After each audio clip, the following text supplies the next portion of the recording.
आज हम एक जासूस की तरह अपने ही ग्रह की पड़ताल करेंगे। सोचिए, हम एक ऐसी दुनिया में रहते हैं जिसके नक्शे हमें मुंह जुबानी याद हैं। लेकिन क्या हम इसे सच में जानते हैं? ये एक बहुत बड़ा सवाल है। आज की हमारी छानबीन हमें पृथ्वी के कुछ सबसे बड़े रहस्यों की तह तक ले जाएगी। और ये कमाल की यात्रा होने वाली है। बिल्कुल। तो पहला सुराग, इसका नाम भूगोल क्यों पड़ा?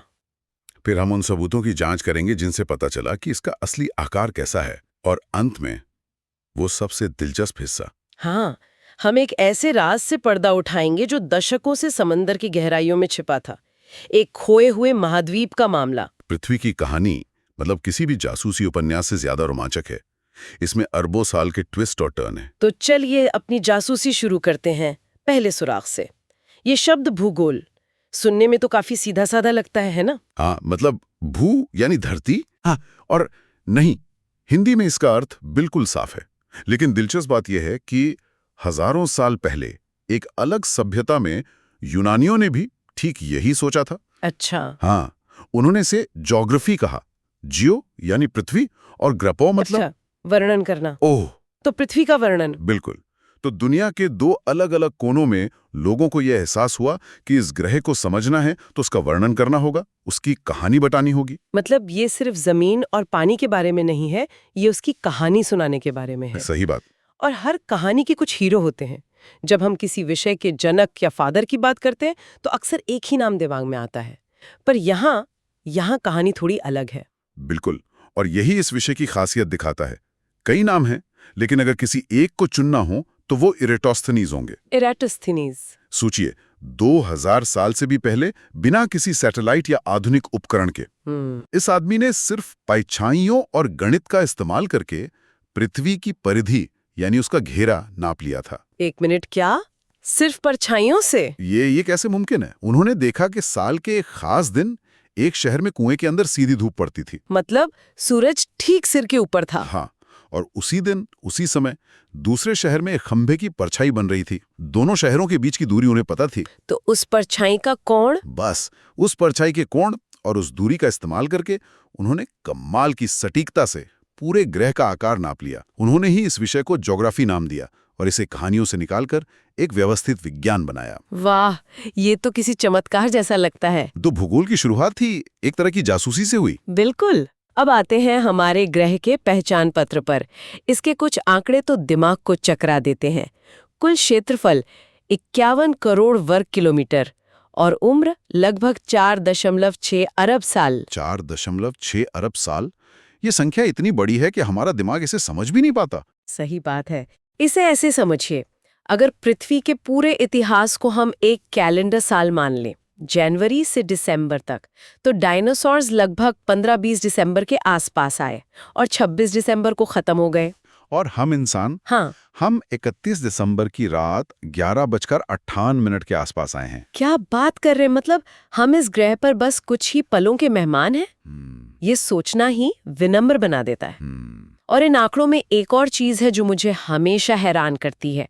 पानी और जमीन का बंटवारा। लगभग 71% पानी और सिर्फ 29% जमीन। हाँ, इसी वजह से इसे नीला ग्रह कहते हैं। और पानी और जमीन का यही बैलेंस, यही संतुलन है जो तय करता है कि हमारे ग्रह पर जीवन कैसा होगा। ये सिर्फ एक सुंदर तस्वीर नहीं है, ये हमारे ग्रह की जीवन रेखा है। तो हमने ये तो समझ लिया कि हमारा ग्रह कितना बड़ा और पुराना है, लेकिन सदियों तक जो सबसे बड़ा सवाल वैज्ञानिकों को परेशान करता रहा वो था इसका असली आकार कैसा है। हाँ, ये एक लंबी और दिलचस्प खोज थी। आज हम जानते हैं कि ये गोल है, लेकिन ये समझना इतना आसान नहीं था। बिल्कुल नहीं। पहले अरस्तु जैसे दार्शनिकों ने तर्कों से समझाया। जैसे वो जहाज वाला उदाहरण है ना, कि जब जहाज दूर जाता है तो पहले उसका निचला हिस्सा गायब होता है। हाँ, या चांद पर पृथ्वी की छाया हमेशा गोल पड़ती है। फिर कोपरनिकस ने कहा कि ये गेंट की तरह है। एकदम सही। लेकिन फिर न्यूटन आए और उन्होंने कहा, रुको, ये पूरी तरह गोल नहीं है। उन्होंने कहा कि ये संतरे जैसा है, ध्रुवों पर थोड़ा चपटा और बीच में यानी भूमध्य रेखा पर थोड़ा उभरा हुआ। ऐसा क्यों? पृथ्वी की अपनी धुरी पर घूमने की वजह से, सेंट्रीफ्यूगल फोर्स के कारण। अच्छा। और विज्ञान यही नहीं रुका, बात और सटीक होती गई। अंत में एक नाम आया, जियोड। जियोड? ये तो कोई ज्यामितीय आकार नहीं लगता, जैसे गोला या अंडाकार। इसका क्या मतलब है? इसका मतलब है कि पृथ्वी का आकार इतना अनोखा है कि वैज्ञानिकों को उसके लिए एक नया शब्द ही बनाना पड़ा। मतलब हम उसे गेंद या संतरे से कंपेयर भी नहीं कर सकते? नहीं, वो बस पृथ्वी जैसी है। आप कहना चाहते हैं कि जियोड का मतलब ही है पृथ्वी के आकार जैसा? बिल्कुल, इसे ऐसे समझिए, अगर आप एक आलू लें तो आप उसे मोटे तौर पर गोल कह सकते हैं, पर वो पूरी तरह गोल नहीं होता। उसमें कहीं उभार होते हैं, कहीं गड्ढे। जियोड भी कुछ वैसा ही है, पृथ्वी का अपना आलू जैसा अनोखा आकार।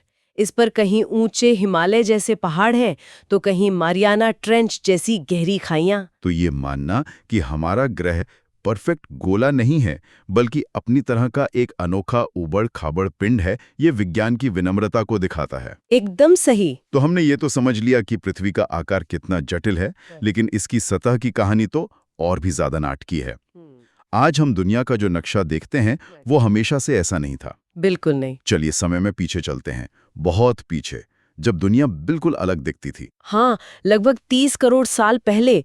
उस वक्त आज के जैसे 7 महाद्वीप नहीं थे। तो क्या था? सारी की सारी जमीन एक साथ जुड़ी हुई थी, एक विशाल सुपर कॉन्टिनेंट के रूप में। इसका नाम था पैंजिया। पैंजिया। और इस इकलौते महाद्वीप को घेरे हुए था एक इकलौता विशाल महासागर। पैंथलासा। एक महाद्वीप और एक महासागर, ये कल्पना करना भी मुश्किल है।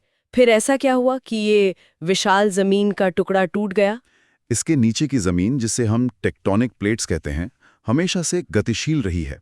पृथ्वी के अंदर की गर्मी और दबाव की वजह से ये प्लेट्स लगातार खिसकती रहती हैं। अच्छा। तो ये कुछ ऐसा है जैसे एक उबला हुआ अंडा हो जिस पर दरारें पड़ गईं, और अब उसके छिलके के टुकड़े यानी हमारी टेक्टोनिक प्लेट्स धीरे धीरे एक दूसरे से दूर खिसक रही हैं। बहुत बढ़िया एनालॉजी है।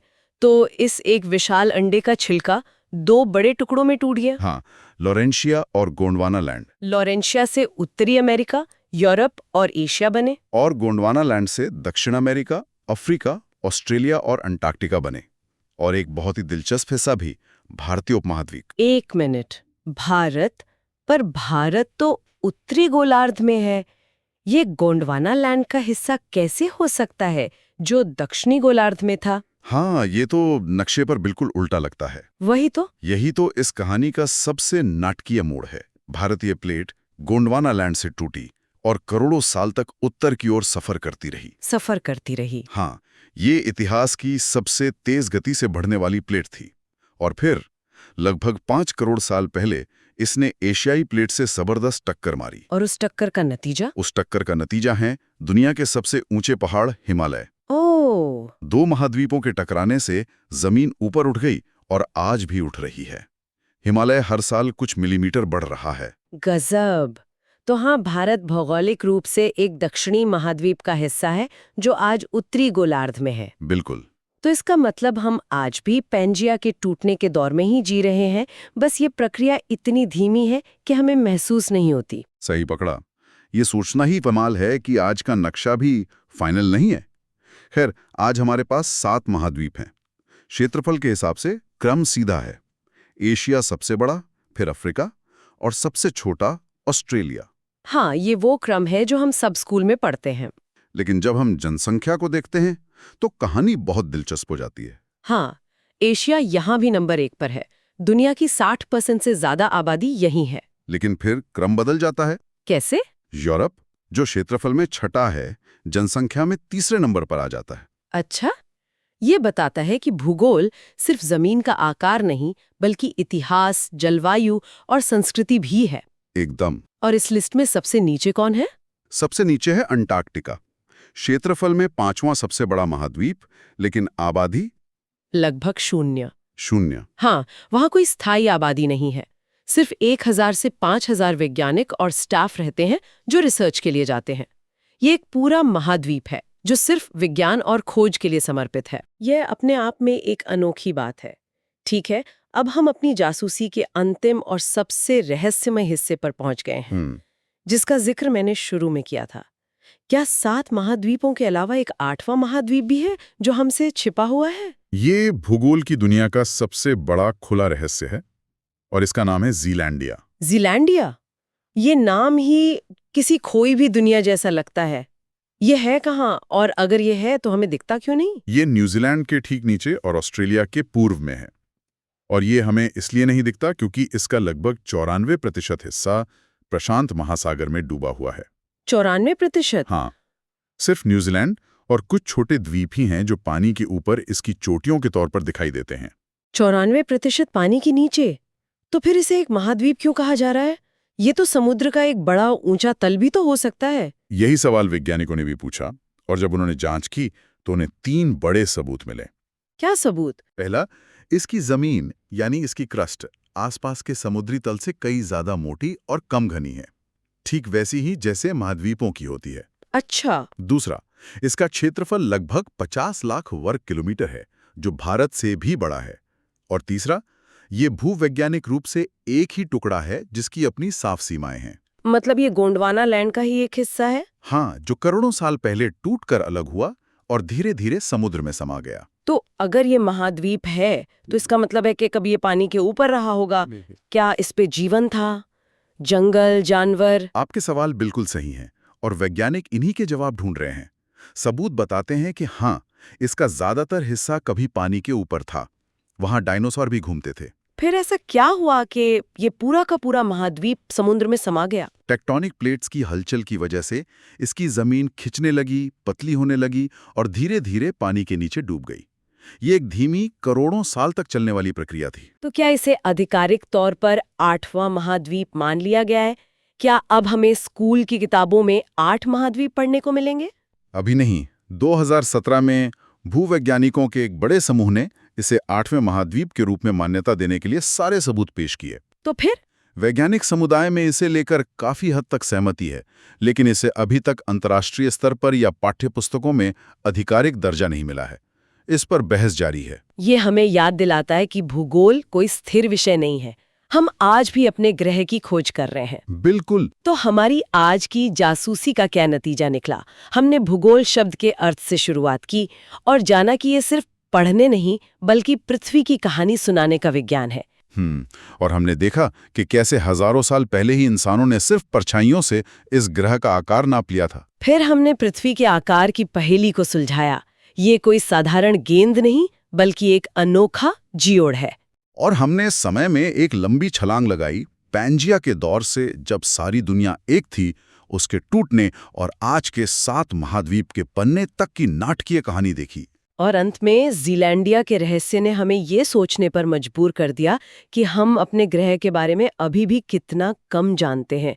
एक पूरा महाद्वीप हमारी आंखों के सामने है, लेकिन 94% पानी के नीचे छिपा हुआ है। ये सब यही दिखाता है कि हमारा ग्रह कितना गतिशील, जटिल और रहस्यों से भरा हुआ है। इसकी सतह लगातार बदल रही है और हमारी समझ भी उसके साथ साथ विकसित हो रही है। ये कभी न खत्म होने वाली खोज है। बिल्कुल। और ज़ीलैंडिया की कहानी एक बहुत बड़ा सवाल खड़ा करती है।